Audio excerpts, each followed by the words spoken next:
Hi, and welcome to the show. Welcome to the UK and Ireland Meta Report, the overview for the Nationals. So, I've been joined by James as always, Howdy. and the UK number one. Do you want to be called the UK number one or the UK champion from now on? I like the UK champion. It sounds better. I'll have to remember that for my recordings. It is none other than George Rodger. You've done a load of interviews with more well-known podcasts, and now you've come to probably the worst one in the UK. You're slumming it a bit, but you're Yeah, I'm not sure I'd say the worst one. but My favourite one, my local one. indeed, Oh, I record you every week, so yeah, I yeah. was just like, George, do you mind coming on? Of course I'll come on. Brilliant. I'm very thankful for it. Cheers, George. It's awesome. You want your mates to do well, and it's just like, I spoke to you before the tournament. You were just like, you're a little bit nervous. You're still undecided on what you were going to be playing, either Bravo or Phi. Yeah. It was sort of like beginning of day two, it was still sort of like touching cloth because your draft hadn't gone particularly well, or not No. as well as you wanted to, and you were kind of like you were sitting right on the edge, and there was like a couple of players like Darren Hazelton again. He got, he was on the edge. You were on the edge, and I was just like, "How you feeling?" You were like, "If I win all my three, then then I'll be in, as long as I Mm. stay away from Icelander," which you Yeah. managed to do. Well, I didn't. And My winning in was Icelander. yeah, yeah. Francesco and Icelander of all people. Well, how were you feeling at the winning in when you got drawn against him? Because Not great. I thought, oh, I'm not making top eight. As I found out, I had Icelander and it was Francesco and Icelander. Okay, so this is like my worst matchup. I tested so much for nationals that I was pretty confident I knew what all my good matchups were, what all my bad matchups are, yeah, and that was the worst one. So I was like, okay, well, it was a good run. I'd won all my other CC games, so I was like, well, you got to lose one eventually, but yeah, but I I have How to much was win it frostbite still. can you? How much frostbite can you actually play through It in the depends if deck I have though? belittle in hand or not. If I have belittle Sure. in hand, it's everything. I can play my whole turn like normal. Without hmm belittle, he can just stop my whole turn. Yeah, yeah, for sure. so But did yeah, so did you find belittles at the right time? Because obviously, we were watching like another match. mm, We were watching Peter Ward's match because I said to him, I was like, if you come, can I get you on? And he said, yeah, for a winning in, you can get me on. So he was playing Icelander and he was playing Sean Nolden yeah, on stream. You were over the other side of sort of like, the top eight block, playing Francesco. And I was just like, I can't go over there. I've got to watch, Peter Ward's match. But like yeah. Matt Folks was pacing. Oh God, I've never seen, a guy so nervous. He was more stressed at that game than his own like Pro Tour final. I'm pretty sure. Mm. He didn't know where to sit at one point. I was just like, just sit there behind the commentator booth and sort of like just watch the screen from there. But he still couldn't do it. But so was that quite comfortable in the end, or was that sort of like really squeaky bum time? At the It final ended up health. it ended up being one of the most one-sided games I played the entire weekend. Oh, really? Yeah, it was. I just drew insane, and he didn't. Right. He Okay. just didn't. He didn't draw answers when he needed them, and I drew so well. So Like when my mask threatened 9 damage with a lava burst, which is just insane. blimey. A Okay. 9 damage lava burst, yeah. So once you made it, um, like, did you look at anybody else and just go, yeah, I'm in a pretty confident spot here, or were you just like looking at the players? The only matchup I was really concerned about was the Fire Mirror. I Okay. felt quite heavily favoured into everyone else in the top eight, but the Fire Mirror is really, really funny. It can like if they draw really well and they draw the punishes when I don't have a punish back, the game can end so fast. Oldhim really struggles to deal with Fi. Um, Briar is not normally as fast enough to deal with it. They have to draw it like they have to draw really well to Hmm. beat Fi. The Fi Mirror is the one that I was like, I don't really want to play that. And I found they were both on the other side of the pod, so I knew that I was just going up against Oldhim, then either another Oldhim, and then it would be a Fi Mirror or Oldhim in the final. All right. Okay. That's fair enough. Just to expand on something you said there, just to like up and coming players or people who want to know why you chose Kadachi's over Emberblade. Obviously, we had a quick discussion about it, saying like, well, you pay 2 resources for 3 damage with Emberblade, but you pay 2 resources for Kadachi's and only get 2 damage out of it. And you said about like the bad cards being in the deck, working around the Emberblade. Do you want to explain why you made that choice then? Yeah, so the real build around for fire, I believe, is Mask of Momentum. The weapon's not that relevant. Hmm. The weapon that you want to play then is, if you're building for Mask of Momentum, you want to build the weapon that helps you trigger Mask of Momentum the most, which is actually because they're two chain links on their own. Hmm. You could argue that you have two chain links from a Emberblade and a Phoenix Flame, but I can also get Phoenix Flames back in my deck, so I can then have three chain links in situations. So that's like, just with Fire My Weapon alone, I can trigger Mask, ignoring the rest of my hand. Uh, and then you force equipment because you're doing it so low to the ground, where you can 1/1/1 trigger Mask on a 1. Your opponent has to then give normally equipment or a whole card, so that your one damage weapon attack has actually dealt 3 damage, um, Hmm. which massively improves the power of your deck. And it just ends up having your deck just deals so much damage, either taking armor or cards deal more damage because they get card blocked. Yeah, you get to run basically good cards, and then Hmm. they also deal even more damage because they have to respect Mask of Momentum. It's just very good. Yeah, I mean, a lot of people have said that basically it's very reminiscent of sort of like, early Katsu builds. And, I recorded you sort of like learning Katsu at the club, and especially learning Mask of the Pouncing Lynx, which, you I didn't know how it worked, no. but neither did my opponents. Nobody knew No, how it and worked. everybody flamed you in the comments, and it was just like, oh right, okay, that's how Mask of the Pouncing Link work. Yeah, I've got that down pat now. I've won UK Nats. Yeah, well, yeah, I won nationals with Pouncing Link, so that's just so funny. After so many judges would flame me for using Pouncing Links illegally, I won with it. It's great though, the amount of comments we get off the videos, and it's like, yep, cool, I'll take that on board. Yep, cool, I'll take that on board. And it's just like, it's just worked out. It's brilliant. It's absolutely Yeah. fantastic. Righty, but let's get on cracking, and then we can sort of like fill in a bit and have another bit of a chat as we're going. So basically, I'm not going to go through all the metas. Okay, I've not done the breakdowns of Swiss simply because they've not been shared, everyone. So yeah, we've had, obviously I could do the UK one, I could do sort of like the the US one. We'll kind of touch on that, but I haven't really done it. Okay, so this is I hope you can see it. So people who are watching on mobile, you might not be able to see the numbers very well, but stick it on your big telly, you'll be fine. So this is all the top 8. These are the heroes that made it through, the numbers that made it through for the top 8. So as we can see through all the weeks, Oldhim sort of like pretty much tops the tree. Going into the nationals, everyone said after Prism sort of like went to the lofty heights of living legend. Sorry, I've got an itchy leg. That Oldhim was going to be the number 1 pick. And by and large, everybody's pretty much followed that. And Bri was considered the best aggro up until sort of like Fi started sort of like to push some numbers.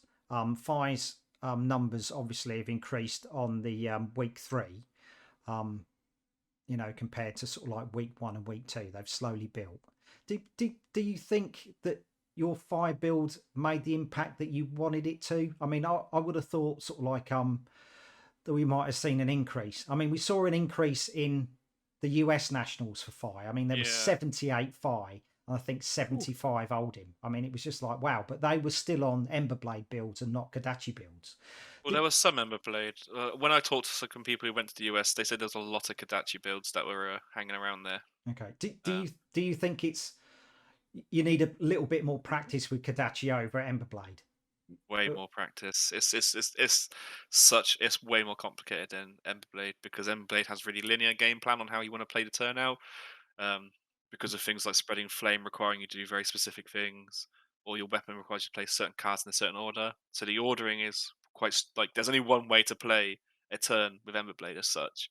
But with Kodachi, because everything has innate go again, or you have one finisher in hand, and then the rest of it's like situational go agains, it can get really complicated.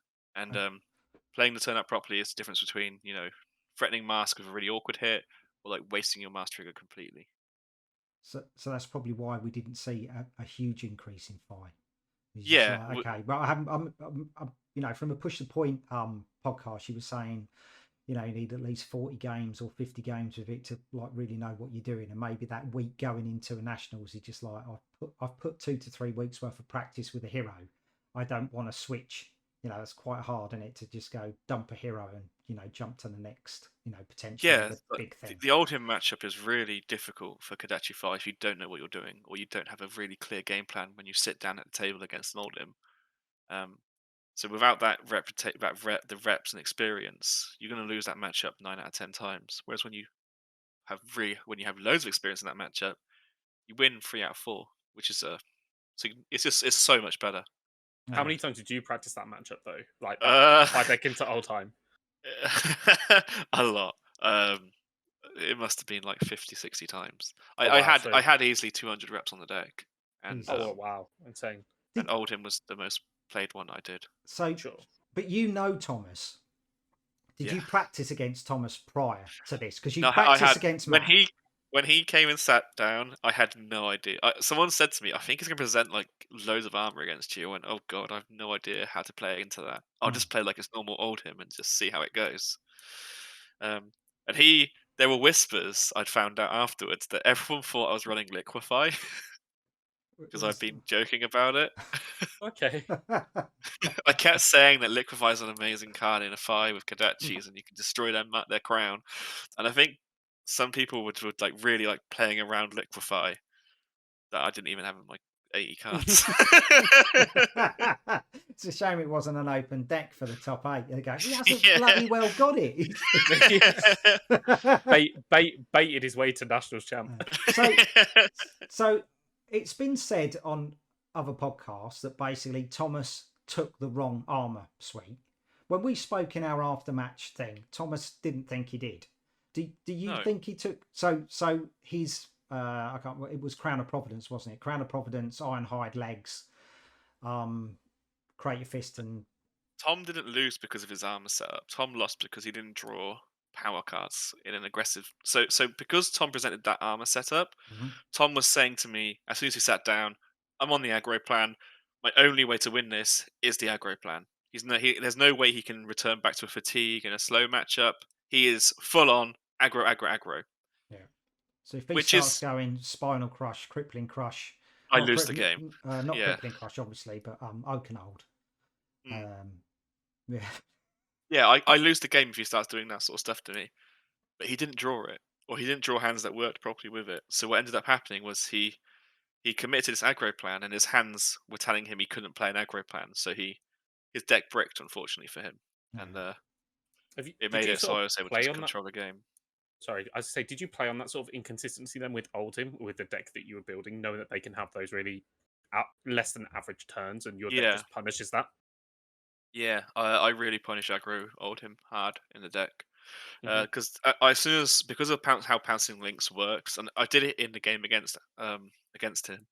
Is as soon as he's holding his hand because he's got a good turn, that's when I pounce in the links. That's when I'm going to send everything at you because I know that you're going to take it all, or you're going to lose your aggro turn, and you're not going to be blocking it immediately. You're going to be like halfway through the turn, then you'll start blocking, and you've blocked suboptimally, and you've got a crap turn, and you take loads of damage. And once you've leaked damage, you can't flip to a fatigue plan. So it just sort of crumbles for Oldhim when he plays aggro against Fi. It's very hard for Oldhim. So at which point? So you're saying, you know, I'm going to whack out sort of like links when that he's basically wants to play his full hand. How soon do you work that out? On the first attack when he's not blocking, second attack on an on hit like Mountain Anger, you just like okay. I think it's like an on hit is a really big flag. If he lets an on hit resolve, that's a huge flag. If he's just letting 3 hits in a row resolve, that's another big flag. So there's a few like tells, but on hits is like a really big one. If I come in with a soaring strike and he just says no blocks, like, okay, I'll break mask now. Right, okay. So those are the top 8. Briar and Oldhim, top of the tree. We're going to sort of like how the top 4s sort of like panned out. So Oldhim is still sort of like, he's still the top. He went from 9 places in week 1 to 10 places in week 2 to 19 places in week 3. His popularity did not falter at all. All the Dragon Shield guys took him. So when sort of like, Nick Butcher's winning week 1, Tarek Patel is winning sort of like week 2, and he's just like, well, sort of like those two guys Matt have done it. Rodgers won week 3 as well. Yeah, exactly. You're just like clean sweeps. If you've got the big player names all rocking one dude, you're just like, okay, we're just going to carry on with him. Breyer's still holding second spot, but we've seen Islander creep up the board through the weeks. Did you? I would have thought that Islander would have been quite popular if everybody knew that sort of like disruption was really working. It is popular. It's still quite a heavily represented deck in the top in the each nationals. Like, it was one of like the top 5 normally. It's just not a very hard deck. It's a very hard deck to pilot. Yeah. Do you think that's what the stumbling block is? I mean, we saw Shamir play and he was brilliant. So you didn't try out other heroes. You went from Starvo to Katsu, then you went to Fi, or did you go back to Breyer for a little bit of a? Bravo for a little bit of a muck around. I had Bravo sleeved for nationals. I had lots of reps on Bravo as well. Nowhere near as many as Fi, but like over 100 reps on Bravo for nationals. So it was very nearly that deck that I took. So, but I mean, Bravo, we can see only 2 made it into the top 4 on week 1. Week 2, it was 4, and back to 2 for week 3. Where do you think Bravo's stumbling? If Oldhim's doing so well, where does Bravo just? I think Bravo generally just has similar matchups against the matchups that Oldhim has, except Oldhim is just generally better at them. So say like if it's a 50-50 for Bravo against, I don't know, Fi, then it's normally like maybe 55-45 in favor of Oldhim. Mm-hmm. Like, Oldhim just seems to do what Bravo does, but better, because it's got a better card pool, and then its effect, its ability, and the equipment lets it just flip its game plan really, really quickly. Yeah. Whereas Bravo is full on aggro.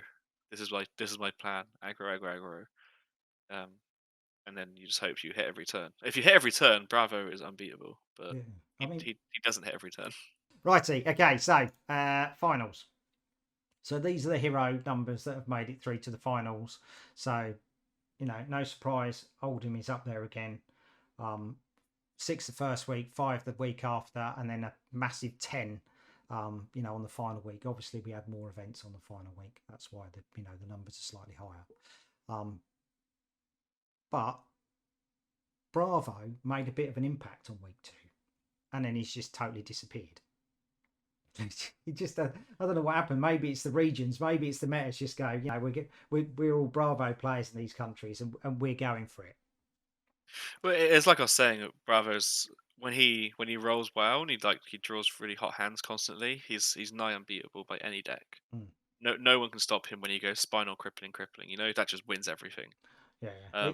Even when you're in the mirror, you're just like, oh, seriously. Yeah. so it makes sense that some of them will make it, because Bravo was still decently represented at most events. So it makes sense that one of them every now and then makes it to the final, because they've just been drawing quite well that day. But sort of like week 2 seemed to have the most diverse spread out of sort of like all the top 4. There's not that much representation on week 1, but sort of like you get into week 2 and there's just like so much more sort of like heroes coming in.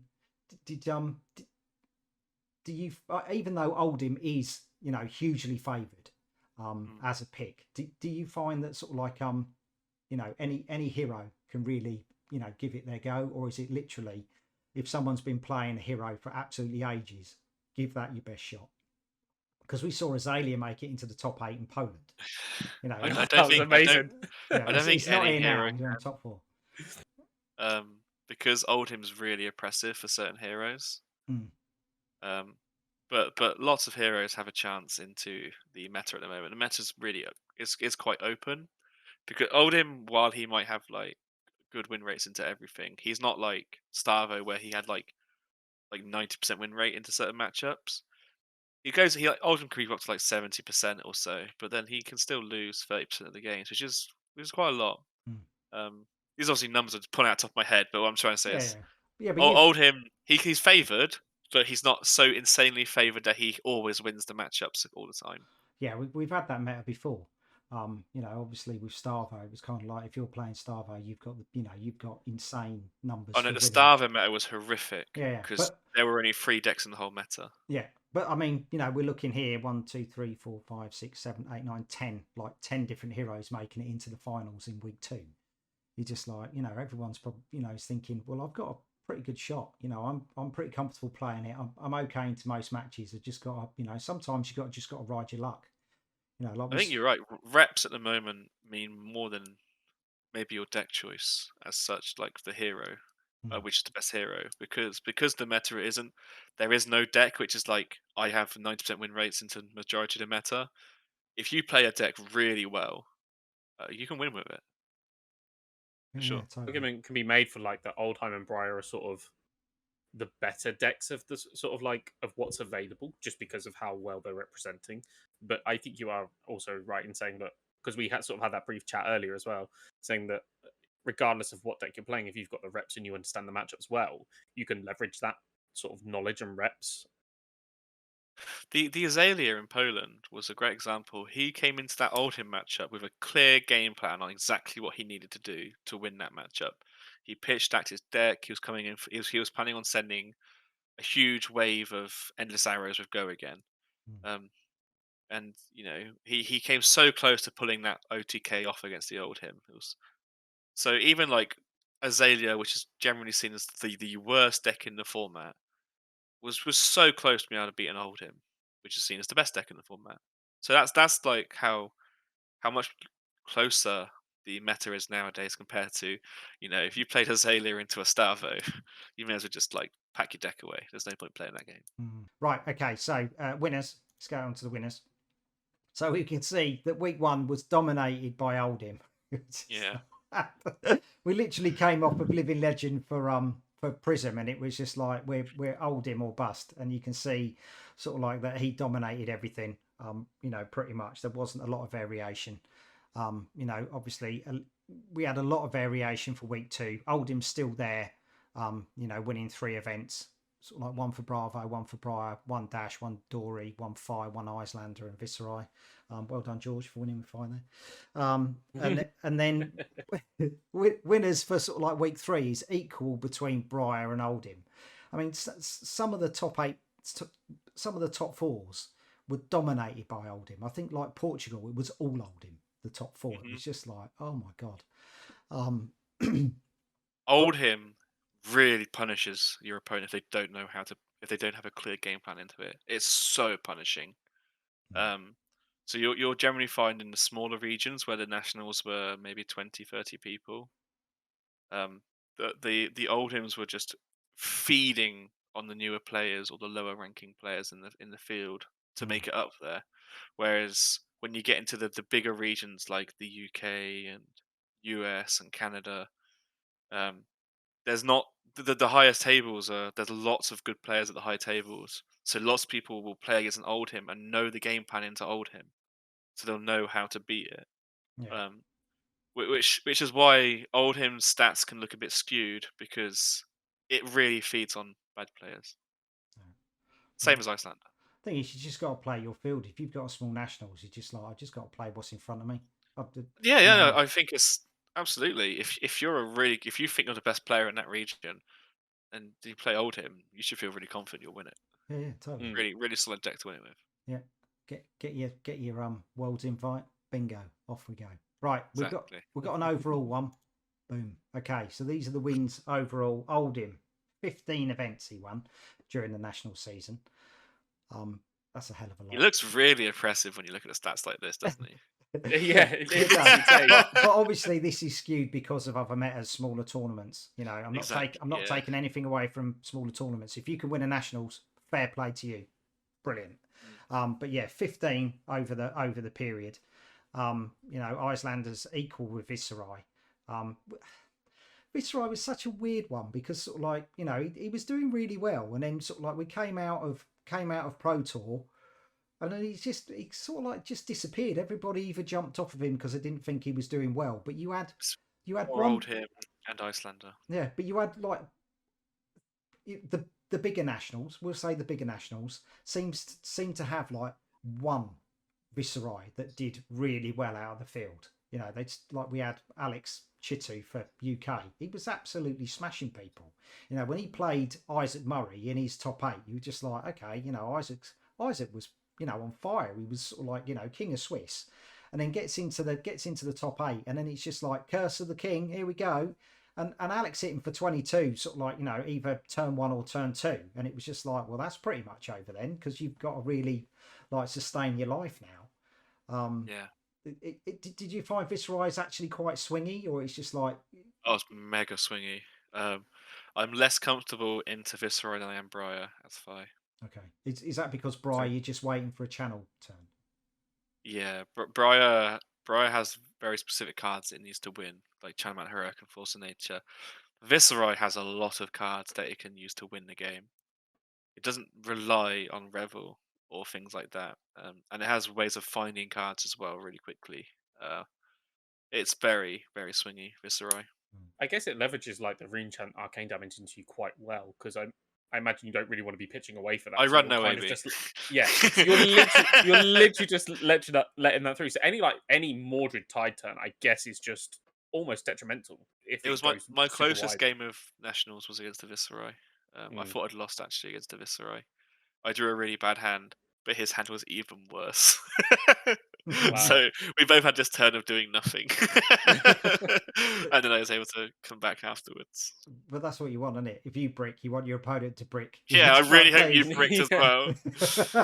I think it was like I could only do 11 damage on my 4 cards, so I did that, and then he blocked 6 of it with 3 cards, and I was like, "Oh, this is amazing." He just came in with a Rosetta. How many wins did Brian need to go LL? By the way, like if we're sitting on 9 It at the needed moment. to win the US Nationals or the calling. Oh, okay. Yeah, but they changed the points, didn't they? They lowered the points. It was only, what's it, 30 points for a win now. So she 20 for the 96 player ones and 10 for anything lower than that. Oh, okay. So it's not quite LL just yet then. I think it's like 920 maybe. Oh, okay. Yeah. So if it had won the US, it would be Living Legend. Okay. Thing is, I mean, they had to kind of lower the points because it's just like, you know, we've had. Oh yeah, things were hitting it too fast. Yeah, and there's quite a few characters that have hit it, you know, one after the other. We got Chain go, you know, Starvo's gone, Chain's gone. You know, you're just thinking now Prism's gone. You know, if Briar would have gone, you're just like, well, we've got a supplemental set with you know, with Dynasty coming 4 out. heroes missing, yeah. Well, it's just like, well, the supplemental set is like Blitz heroes, isn't it? It's not like normally it's not a classic constructed hero unless you count sort of like Starvo coming in with Everfest, but you just like. I mean, he was pretty impactful. Yeah, but but the thing is, you just like we're actually running out of choices to pick. You know, sort of like, you know, Rune Blades would have been spewing, losing their best weapon and going back to Dread Scythe, you know. or what's a Nebula Blade? What's a Reaping Blade? What do these do? Oh my god! Oh yeah, Nebula Blade. Yeah. That's so much worse. Yeah, I think an argument could be made though is just like, when was the last time you saw Katsu do something, or when was the last time you really saw Azalea do something? Like, there's all these heroes that just sort of they're not really in the meta at the moment. I know you said about the Polish guy playing Azalea did incredibly well, and it's amazing to see. But they're not in the meta consistently. They've sort of almost been forgotten. It's like Rhinar. We know Rhinar won right at the start in week 1. Yeah, but then Malaysia. but where else has it been for sort of like the past year almost? There were 2 in the top 8 of Canada, but yeah, was there? I don't think Ryan has an amazing deck at the moment. No, so you could almost say like every new hero that comes out at the moment, if you looked at Starvo LL'd quite quickly. Prism was a Monarch release. Briar was a Toa release, and Chain was also a Monarch release. It's like some of the older heroes, like in Welcome to Raven Arcane, they're just not seeing, or they're not as powerful as what's coming out in newer sets at the moment. I think that's more to do with talents rather than the power of the heroes, and the talents open up this huge card pool which you get access to. But if you look at the heroes, they're usually having quite a big usage of just talent cards, um, and that's really relevant. And if the new heroes get given talent, like Bravo Star of the show, obviously they can be really competitive. Um, so I think it's just the talents is really the big one, and I think James White said that they're gonna, you know, reinvigorate the old Welcome to Wraith heroes with talents, through these maybe supplementary sets. So we might see, I don't know, a Draconic Kano or something coming up in the next set. Mm. That'd be quite cool. But the thing is, I mean, they have to. If you're bringing out a new hero, you have to sort of like have quite a big card pool behind them. You can't just go, right, okay, we've got a few cards, and then you can go, all to the generics to fill out your deck. It doesn't really, you're not going to get the real flavour of it. Okay, we saw, Briar do that with the Cheerios deck, just take, a ton of generics, but you're not going to get that flavour of a hero if they don't come out, a card pool to support them. And he's just like, why do I want to play this? It's kind of like a half fleshed out character that he's just like, yeah, I'm just not bothered. Right, so let's see how the card market changed as nationals progressed. So I think this was week 1. So this is week 1. So we saw sort of like a lot of Dromai cards, Erase Faces, Encases, Freezing Points, Mirage Eyes, all dropping down the list. Semblance and Hypothermia are in. So Dromai sort of like becoming popular or trying to gain means to go against Oldhim, and the Hypothermia, for Icelander and Oldhim to sort of like stem the tide of the Gold Wide decks. How that changes into week 2. So week 2, we've got new entries from Chromai. Sink Below has lost value. Maximum Velocities come in, so Dash doing quite well and people picking up a pounder list. Insidious Chills for Icelander matches. The rise of Icelander is week 2, it looks like. Yeah, indeed. Yeah, Erase Face is still quite popular, but yeah, Frost Hexes, Freezing Points, and Hypothermias all taking the top 3. And we did see her sort of like rise in win rate into week 2, and then into week 3. She picked up more wins from the previous weeks. How that changes now, Sink Below is not changed. Hypothermia is not changed. It's still the number 1 pick. So whether or not people are still teching out now for Icelander, but sort of like dragons. Yeah, Dromai's really sort of like picked up in popularity where she hasn't really picked up like wins, but is it she's got good matchups? I mean, the matchup into sort of like Dromai Oldhim that we saw with Jamie Faulkner and Liam Holden, that was just bonkers. That was like an hour and a half. Okay, they changed strategies because it's a top cut match, but literally that came down to a knife edge play at the end. Jamie had it with Ghostly Touches sort of like coming in for sort of like 17 and 16 power, but Liam literally had 8 cards left and 2 poppers, and when he drew his final hand he didn't have a popper. If he'd have had a popper, Oldhim would have still won that game. He's just like... I talked to Jamie about this after that game. He said, I played it slow, but I think I should have played it even slower. he only had about 4 cards left. This is the problem. He's just like looking at his deck and he's got 4 cards. He said until he knew for sure that the Oldhim didn't run exposed, he should have not really played a card. So he should have just been like playing super, super slow. But what do you mean not playing? What do you mean not playing a card? He's just played defensive. Like let Oldhim just attack him as much as possible. Reserve his really important dragons. Block with the unimportant cards and the D-reacts. His important dragons were Chromai and Mirage Eye. Like that. But he was cycling. Yeah, Chromai and Mirage Eye. They're the big ones. Yeah, and like Tomultai coming out for 2 turns to destroy, all the AB. You just like both his AB destroyed. It's crazy. Yeah. What do you do against that? Do you take the Arcane Lantern, or is your Arcane Lantern strictly for sort of like as Fi? Yeah. No AB. Thing is, you've been crucified in the club games. He's got no AB. You got slaughtered, and then you're still taking no AB and just like managing to rip through people. Yeah. I don't need AB. I'm not going to pitch. My cards deal damage. They don't pitch. They're red. What am I going to do? Block 1 or deal 4 damage? I'm going to deal 4 damage, Thing thing is, at the minute with this card market, I have checked. So this was from yesterday. So this would be Mondays. I've checked today, which is Tuesdays, and this is completely different. I didn't take the picture of it, but it's literally the dragons have switched places.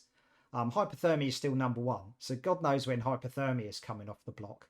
But you would have thought it would have been a bit more value than €190. For how popular that card is for people picking it up. So yeah. That you got on Double Strike's quite interesting. They're quite high up. Yeah, but you don't value Double Strike, do you? I mean, this is this is you take Fluster Fist. Is that right? Instead of no, Double Strike, I take yellow brand. Yellow brand, right? Yeah, it's a bit weird, isn't it? Maybe was the US player running Double Strike? Maybe he was doing because he was playing Emberblade. I think that's it. That's through all the bits and bobs. I was going to say with Worlds coming up, do you pay much attention to trends, or are you just sort of very set with what you're doing in your group? Because I imagine like trends like that are interesting in a way, like especially for like CC and stuff. But are you sort of paying much attention to those, or are you like, I'm happy with what we're doing in our testing group? I respect the people that I test with quite heavily, and I believe that they will be coming to the similar conclusions. That if there's other good testing groups, they'll be coming to very similar conclusions that we are.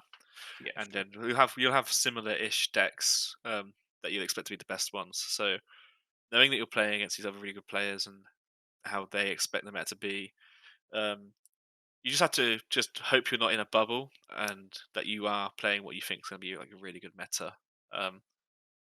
Say like being obviously national champion, you look at all the other national players that are probably going to Worlds and things like that. Your lists are very public now, so obviously the people who will study, and I'm sure you'll study as well, and you'll study all these other players that are going to go. It's very much like you'll sit opposite someone like Matt Rodgers. You'll know what he won with. You know what he's capable on.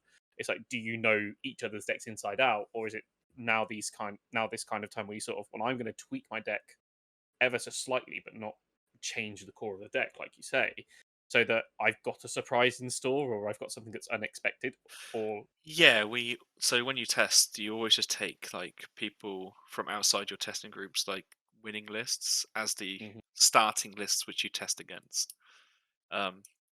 So yeah, it's and obviously that's probably going to happen against us as well, because we do it for them. They're probably going to do it for us as well, right? Yeah, exactly. Your lists are all public, so it's like it's everyone's game at that point. I don't think I'm going to catch out as many people with Kodachi Fire this time, and they're probably going to know what to do against me. That's the thing. That's what I'm sort of trying to get. Is like people will know what to do against this. So are you sort of saying, well, I'll take it because I'm obviously super comfortable, but at the same point, it could be people have game planned against this now. So do you have to start thinking more outside the box? I don't think there's a great game plan into it, if I'm honest. That's what I think the problem is at the moment for dealing with the deck. Is there are cards you can include in your 80 which make the deck, which make the matchup less horrific.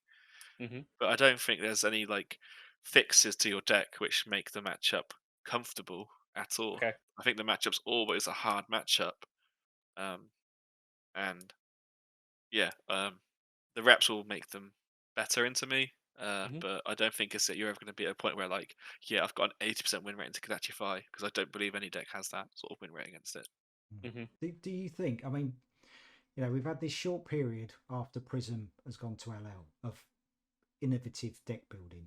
You've built on this sort of like Kadachify. You're saying that you built it on the Singapore list. Prism was such a nightmare. Honestly, Prism was such a restricting deck for so many builds. We've seen, Icelanders do quite well. Or get better. Now Michael Hamilton, he's come out with the Wounded Bull list. Do you think that after this national season, because we've literally got a month of nothing, no events, which it's really strange, not having another season. Spend some time with my wife. See what happens in 9 months, and then I'm there already, mate. Remember? Yeah, indeed. But do you think we're gonna have a big growth of? We've got a month of no event and a month of basically just brainstorming deck teching against that we might see, some really far out decks do really well, or do you think that basically, now we're at the end of nationals, we might have hit a bit of stabilization in sort of like, potentially what deck's going to be? I think if you look at how the Nationals has planned out for the last 3 weeks, it's really clear that no one has a clue what the meta should be. Like, everyone tries to think what they believe it should be, but no one has an idea. Like, you don't know what's going to be at the top tables. Probably an Oldhim and a Briar's going to be up there. Outside of Oldhim and Briar, who knows what's going to be up there, right? That's really, you say Briar. I mean, Briar's done well. Yeah, it's shown in events that it's done well. There's no denying that. But the top Briar was Simon Denning at the UK, and that was 27. Which is just like we I'd have thought Briar would at least made it into the top 8, but it was just like where, and Simon's no slouch when he's playing Briar. It's just like he knows what he's doing. It just, it was just weird. It's not got a great five matchup. That's the big one. It's really not, and we had so many fights in the UK. Yeah, indeed. Well, it was equal with Oldhim. It was like 13. So maybe that's what happened in US Nats as well, because there was like 78 of them, 78 Yeah. fly. But is there anything else you want to add, James, before we kind of start wrapping up? No, I think that's it. Like, it's a big break now between now and Worlds, and obviously all the best, George, at Worlds. Hope you perform really well and Thank you. claim your #1 spot in the UK. It'll be hard. The thing is, it's difficult, isn't it? Because you're just like, all the US players are just like, we've got the best players. You've got sort of like, Europe going, we've got the best European players, for Fab, and you're just like, okay, this is the real test. Pro Tour, you kind of had a good inkling, and sort of like European players have done really well. The Polish players, sort of like, obviously, Spain with Pablo, and sort of like the UK players, we've had a really good representation. But sort of like, it's the thing, like you look at the rankings, and like, I just had a quick look. I only sort of went down to about the top 65, I think it was. But you've got Matt Folks, you've got Francesco, you've got George, and then you've got like Rob Catton and Thomas Hall. And it's like, we're very well represented. And I didn't see how many UK players were in the top 100. So I do think the UK is right in a prime position to be like either like top 3 countries of like flesh and blood players at least. yeah, but I really like the UK. It's really good.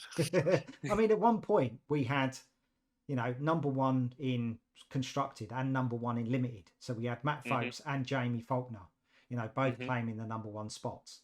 And you just like, you look at our nationals, and it was only 96 players because it's basically based on the amount of registered players in the country. But you just like that nationals, when you looked at that field, the caliber of the players that came in was just like, it was pretty staggering. If you looked at the amount of people that play the game at a competitive level in each country, I believe the UK was one of the ones where it was the hardest to get into nationals. The requirement to get into nationals was really, really steep. I think if you wanted to get on an XP, you need like 240 XP in the last 30 days. Yeah. It's really, really fierce competition to get there. Yeah, but the thing is, a lot of the places, there was a lot of places taken up through the RTN qualifications, weren't they? Just like, blimey, I mean, you managed to claim 2 spots to, somebody else with XP managed to get in. So that, there's a lot of people who, got in XP needs to thank people like you, George. I claimed 3 and gave one away. I claimed 3 but gave one away. Give it to Baz next time so you can play. No, and then I won't get to dress up and be behind the camera. So you've got a massive responsibility on your shoulders now.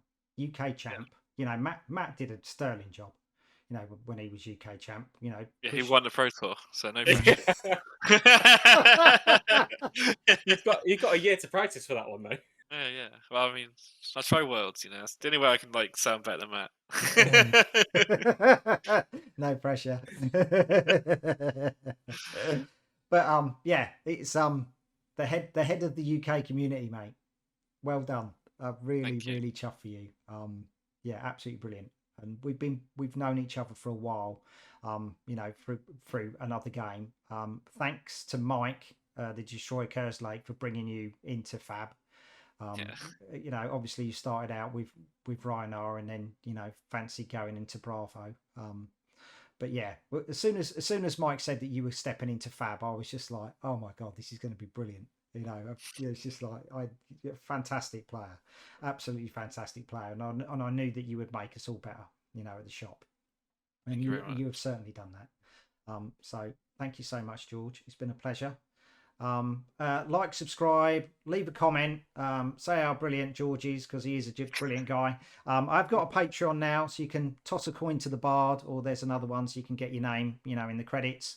So follow along on Patreon, and you know, let's help build this community and build this channel, so I can show off more games, you know, attend more tournaments, and bring more top cut and fantastic games like you know, like the one George plays. So anything you want to add, George, as a sign off?